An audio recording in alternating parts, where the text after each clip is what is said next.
آپ کا مطلب ہے آپ مسلمان ہیں؟ الحمدللہ، میں آہستہ سے بولا۔ کس جرم میں گرفتار ہوئے تھے؟ یہ ایک لمبی کہانی ہے، میں جان چھڑاتے ہوئے بولا، فرصت میں بتاؤں گا۔ چلو ٹھیک ہے، اسے بھی اصرار نہ کرتے ہوئے بولا، اب جلدی چلو تاکہ صبح کی روشنی ہونے سے پہلے اپنی جگہ پر پہنچ جائیں۔ اور میں نے اپنے قدموں کی رفتار تیز کر دی، اس طرح کہ دلیر سنگھ کو میرا ساتھ دینے کے لیے آہستہ قدموں سے دوڑنا پڑا۔ خان بھائی، اتنا بھی تیز نہیں کہا ہے۔ اور میں ہنس کر اپنے قدموں کی رفتار اتنی آہستہ کر دی کہ دلیر سنگھ آسانی سے میرے ساتھ دے سکتا تھا۔ ہم مختلف ٹیڑھی میڑھی تنگ اور چوڑی گلیوں سے گزرتے ہوئے آخر ایک ایسے مکان کے سامنے پہنچے جو بمشکل 2 کمروں اور ایک چھوٹے سے برآمدے پر مشتمل تھا۔ دلیر سنگھ نے جیب سے چابی نکال کر بیرونی دروازہ کھولا اور جیسے ہی ہم اندر داخل ہوئے اسے اندر سے کنڈی لگا دی۔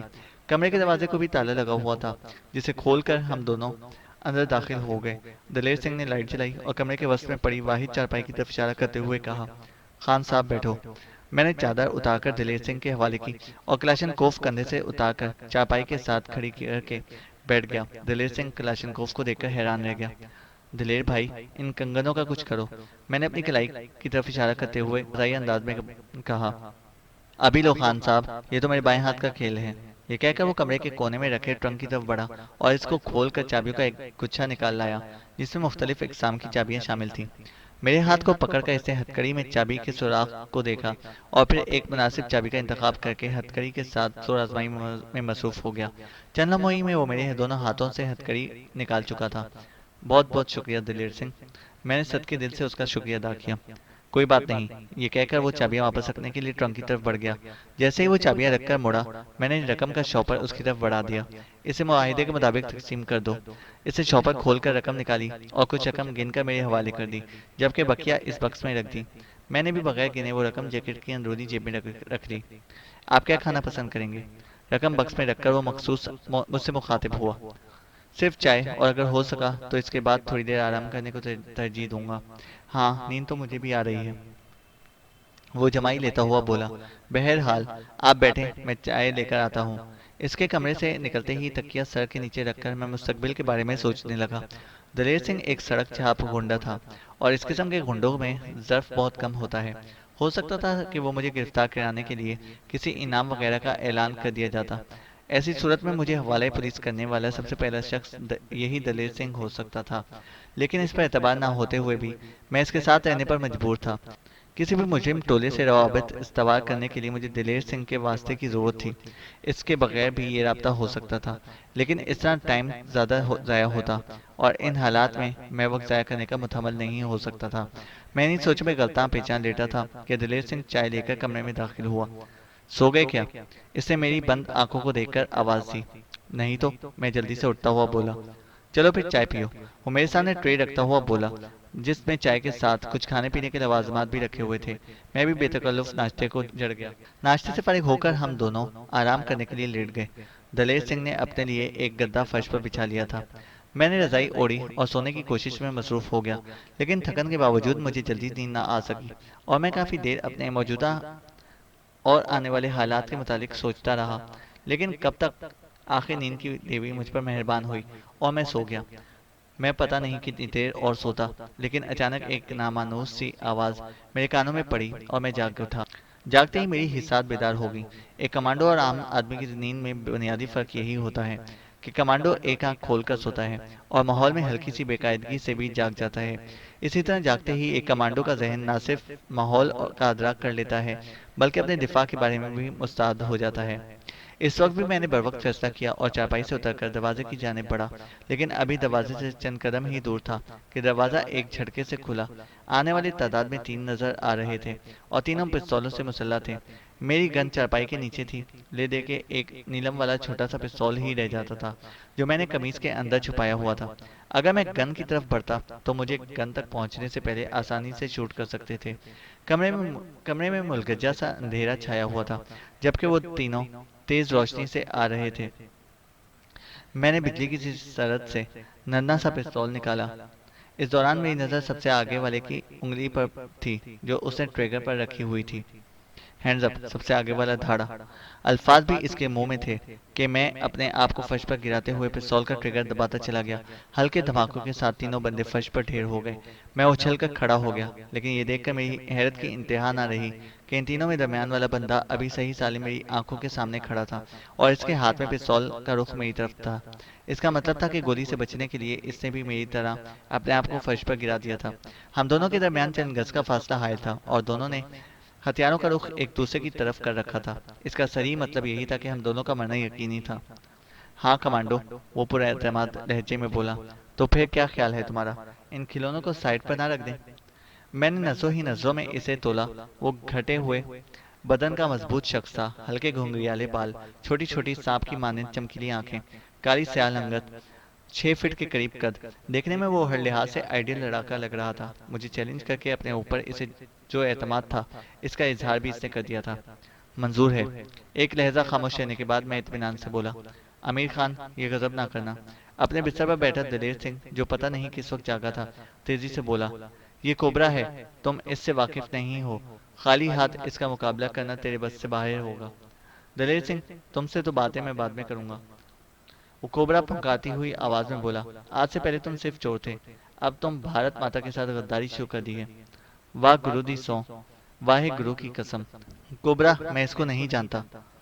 دلیر سنگھ کا لہجہ رو دینے والا تھا۔ گھر میں تو اس طرح سلایا ہوا ہے جیسے تیرا بہنوئی ہو، کوبرا حرکخند لہجے میں بولا۔ اس سے مجھ سے غلط بیانی کی تھی کہ یہ کاچور ہے، دلیر سنگھ منمنایا۔ افسوس، یہ گاڑی تیرے لیے پھندا بن گئی۔ اس کے پیسے تم ہضم نہ کر سکے، بلکہ اس کی وجہ سے تو وہ کمینہ کمال بھی میرے شکنجے میں آ گیا۔ کوبرا، میں نے جتنی رقم کمال سے وصول کی تھی وہ ساری کی ساری واپس کرنے کے لیے تیار ہوں۔ رقم؟ کوبرا نے ایک بھیانک کہکا لگایا۔ تم سے تو اب کافی وصولیاں ہوں گی۔ میرا خیال ہے کافی ڈائلاگ بازی ہوگی۔ میں جو کافی دیر سے ان کی بکواس سن رہا تھا، اچانک بولا۔ اب کوئی کام کی بات ہو جانی چاہیے۔ عمر جان، یہی نام ہے نا تمہارا؟ وہ میری طرف متوجہ ہو گیا۔ عمر جان گنڈا پور عرف جانو کمانڈو، میں مزاحیہ انداز میں بولا۔ چلو پھر کمانڈو صاحب، پستول سائڈ پر کرو۔ یہ کہتے ہی اس نے اپنا بازو جھکا لیا اور میں نے بھی پستول والا ہاتھ نیچے کر لیا۔ پستول جیب میں نہیں رہے گا، یہ کہہ کر اس نے اپنا پستول کمرے سے باہر پھینک دیا اور اپنے پاؤں پر پڑی دونوں لاشوں کے پستول بھی اٹھا کر باہر پھینک دیے۔ اس وقت اگر میں چاہتا تو آسانی سے اس کو نشانہ بنا سکتا تھا۔ کوبرا، جیسے ہی اس نے پستول باہر پھینکے، میں نے آہستہ سے پکارا اور اسے بے ساختہ میری جانب دیکھا۔ کہتے ہیں جنگ اور محبت میں سب کچھ جائز ہوتا ہے، اور میرا پستول ابھی تک میرے ہاتھ میں ہے۔ میری بات سن کر کوبرے کے چہرے پر مسکراہٹ نمودار ہوئی، مگر یہ مسکراہٹ اعتماد سے محروم تھی۔ تم اس طرح نہیں کر سکتے جانو کمانڈو۔ کیوں؟ میں نے مسکرا کر کہا۔ کیونکہ یہ تیرے کردار کی موت ہے۔ میں شاید جسمانی طور پر مر جاؤں، مگر تو روحانی طور پر فنا ہو جائے گا۔ صحیح کہا۔ میں نے اپنا پستول باہر پھینکنے کا ارادہ کیا۔ نہیں، اس سے پہلے کہ میں پستول میرے ہاتھ سے نکلتا، دلیر سنگھ چیخ کر بولا۔ اپنی موت کے پروانے پر دستخط مت کرو، تم اسے نہیں جانتے۔ مشورے کا شکریہ۔ میں نے مڑ کر دلیر سنگھ کو دیکھا اور اس کے ساتھ ہی پستول کمرے سے باہر نکال دیا۔ مجھے تم سے یہی امید تھی، کوبرا زہرخند لہجے میں بولا، لیکن تجھے دلیر سنگھ کی بات مان لینی چاہیے تھی۔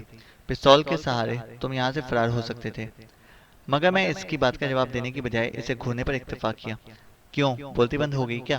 مجھے خاموش دیکھ کر وہ اکتفا بھی گویا ہوا۔ کوبرا، تمہیں کیسے پتا چلا کہ میں اس گھر میں ہوں؟ ہاں ہاں ہاں، اس نے ایک مرتبہ پھر کہہ کر بلند آواز میں لگایا۔ تم کوبرا کو جانتے نہیں، اس لیے یہ بات کر رہے ہو۔ تم اگر پاتال میں بھی جا کر چھپ جاتے، کوبرا تمہیں وہاں بھی ڈھونڈ نکالتا۔ اب چونکہ تیری سانسیں پوری ہونے والی ہیں، اس لیے بتائی دیتا ہوں کہ تم نے جو ڈبل کیبن ڈبل ڈور کار کمال ورک شاپ میں فروخت کی تھی، اس کے بارے میں مجھے علم ہو گیا۔ کمال سے پتہ کرنے پر دلیر سنگھ کا نام معلوم ہوا، اور اس کے بعد 2 جمع 2 4۔ یہ کہتے ہی وہ اچھلا اور اس کی زوردار فلائنگ کک میری چھاتی پر لگی۔ میں اس حملے کے لیے تیار نہیں تھا، اس لیے بے خبری میں مار کھا گیا اور کولوں کے بل زمین پر جا گرا۔ نیچے گرتے ہی میں پھرتی سے اٹھ کھڑا ہوا، لیکن کوبرا مجھ سے پہلے سیدھا ہو چکا تھا اور حملے کے لیے پینترے بدل رہا تھا۔ میرے کھڑے ہوتے ہی وہ بائیں پاؤں پر گھما اور دائیں پاؤں کی ایڑی میری چھاتی میں دے ماری، لیکن اس وار کو میں نے دونوں کلائیوں پر روکا۔ ابھی میں اس وار سے سنبھلا ہی تھا کہ اس کی بائیں ٹانگ میرے پیٹ میں لگی۔ میں اڑ کر چارپائی پر جا گرا، میری سانسیں رکنے لگی تھیں۔ دلیر سنگھ کے کہنے کی طرح وہ واقعی بہت اچھا لڑاکا تھا۔ میرا دل چاہ رہا تھا کہ چارپائی پر لیٹا رہوں، مگر اس وقت آرام کرنے کا مطلب تھا ہمیشہ کا آرام۔ اس لیے میں چارپائی پر گرنے کے بعد کروٹیں بدلتا ہوا وہاں سے ہٹ گیا، اور میرا یہ ہٹنا کام آ گیا، ورنہ جہاں میں ایک لمحہ گرا تھا اس جگہ پر کوبرا نے اپنے دونوں پاؤں ملا کر چھلانگ لگائی تھی۔ پیٹ میں ایک ضرب کھانے کے بعد اسی جگہ دوسری چوٹ برداشت کرنا میرے لیے ناممکن ہو جاتا۔